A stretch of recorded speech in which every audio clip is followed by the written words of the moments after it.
Rusiya-Ukrayna müharibəsində əsir və itkin düşən həlak olan azərbaycanlılar.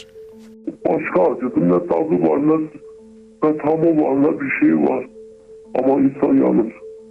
Bu acının hiçbir şey yoktu. Rusiyanın Ukraynaya qarşı işğalçı müharibəsi başlanandan Rusiya ordusuna qoşulan azərbaycanlıların sorağı cəbhənin müxtəlif istiqamətlərindən gəlir. Bir çox hallarda da əsir və itkin kimi. Yolumuz açıq olsun. İnşallah, inşallah. Onlardan biri Rusiya ordusuna qoşulan Şahman Hüseynov ötən ilin sentyabrında həlak olub. Azadlıq radiosuna adının çəkilməsini istəməyən tanışları danışır ki, Şahman Hüseynovun cəbhəyə nə vaxt getdiyini bilməyiblər. Avqustun 24 almışmışlar vaxtında bu. Yox, hepsi yok idi. Sadece sənət problemi vardı. O, çünkü sənətsiz yaşayırdı çoxdandır. Adasa 10 ildə sənətsiz yaşamışdı orada. O hepsi, başta hepsi zad olmayıb. Onu tuttular, müqabilən bağladılar. Rusiya ordusunda nə qədər azərbaycanlının döyüşdüyü barədə statistika yoxdur. Bəzi məlumatları Azərbaycan mediasında və ya müxtəlif sosial media qruplarından toplamaq olur. Bu şəxslər könüllü və ya muzlu kimi hər iki tərəfin ordularında əskər kimi xidmət ediblər. Azadlıq radiosuna danışan başqa döyüşçülərin yaxınları da təsdiq edir ki, bu şəxslər Rusiyada yerli polislə yaranmış insidentdən sonra cəbhəyə getməyə məcbur olublar. Rusiyada müxtəlif qanun pozuntularında adı keçən miqrantlar qarşısında dilemma qoyulduğu, onların da həbsə düşməmək üçün və ya deportasiya olunmamaq üçün Rusiya Müdafiə Nazirliyi ilə müqaviləyə qol çəkdiyi deyilir. Orduya qoşulmaq isə o qədər də çətin deyil.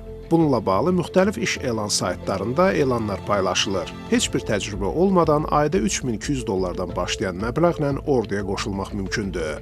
Amma müstəqil jurnalist araşdırması qrupları yazır ki, belə yüksək maaş üçün orduya yazılanların bir çoxu elə cəbhədəki ilk həftələr yaxud aylarda həyatını itirir. Çünki Rus ordusu, necə deyərlər, ət hücumlarından geniş istifadə edir. Yüngül silahlanmış əskər qrupları ciddi qorunan istehkamların üzərinə hücuma göndərilir.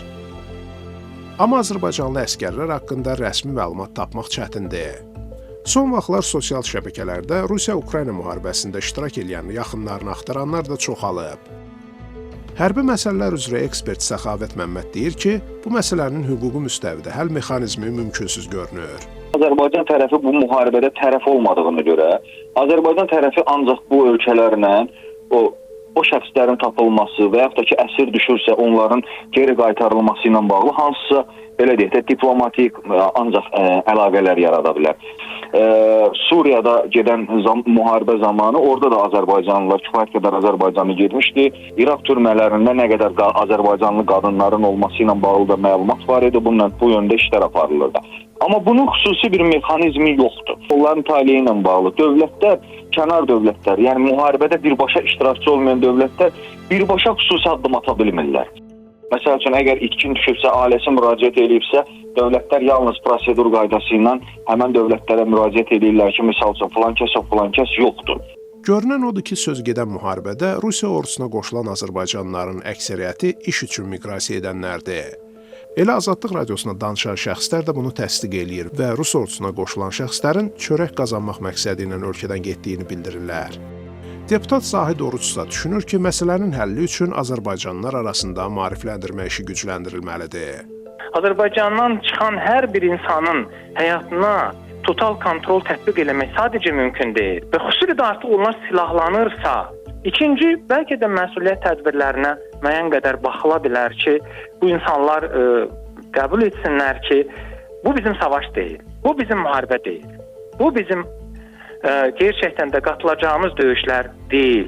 Belə olan halda bunun adı sadəcə internasional muzlu legioner insanların ora yığılmasıdır və onlara olmazı məhrumiyyətlər yaşatmaqdır. Çox təəssüflər ki, bizim oğullarımız, özü say seçmə evladlarımız gedib o döyüşlərdə həyatlarını itirirlər. Yenə də söyləyirəm ki, məsələnin bir neçə platformada birlikdə dəyərləndirilməsinə, müzakirəsinə ehtiyac var ki, dövlət və ya hökumət üçün çox yararlı, faydalı ideyalar, təkliflər irəli sürülə bilsin. Belə hallarda Azərbaycan tərəfinin hansı addımlar atdığını aydınlaşdırmaq üçün Azərbaycan Xarici İşlər Nazirliyinə göndərdiyimiz sorğu material efirə gedənəcən cavablanmayıb. 2022-ci il fevralın 24-də Rusiyanın Ukrayna ərazisinə daxil olması ilə Rusiya-Ukrayna müharibəsi başlanıb.